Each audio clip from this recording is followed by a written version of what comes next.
Bonjour, c'est Dominique. Pouvoir d'achat. Fin des cotisations chômage, le grand bluff. Les salariés du privé n'ont plus à s'acquitter de leur part de cette contribution. Une compensation incomplète de la hausse générale de la CSG pour 2018. C'était la contrepartie annoncée à la hausse générale de la CSG de 1,7 points, entrée en vigueur au 1er janvier dernier. À compter du 1er octobre, les salariés du privé verront sur leur fiche de paie disparaître totalement la part qu'ils acquittaient jusqu'alors de la cotisation chômage, après une réduction de 2,4% à 0,95 en début d'année. Certes, le résultat immédiat est bien une hausse sensible de leur pouvoir d'achat, mais l'équation vantée par le gouvernement n'est pas à somme nulle. Elle alimente en réalité le creusement des inégalités et menace l'équilibre de l'assurance chômage.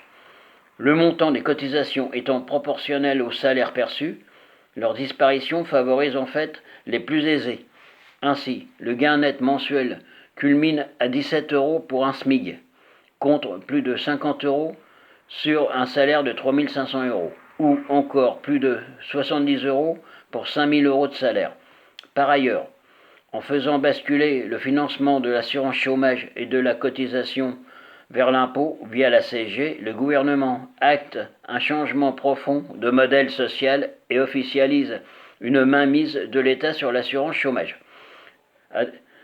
Dénoncé il y a peu par la sénatrice communiste Laurence Cohen, enfin, en augmentant la CSG pour tout le monde en une seule fois, retraités compris, mais en déclarant à la suppression des cotisations salariales maladie et chômage en 2 temps, en 2018, une première baisse en janvier puis la seconde en ce mois-ci, le gouvernement a en réalité amputé le pouvoir d'achat global des Français de 4,5 milliards d'euros, équivalent à l'excédent de la CSG perçue par l'État cette année.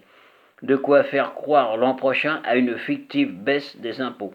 Après cette hausse cachée des prélèvements sur le ménage, pour la CGT, cette mesure remet en cause notre modèle social fondé sur le travail, oppose les actifs aux retraités et réduit le pouvoir d'achat de ces derniers.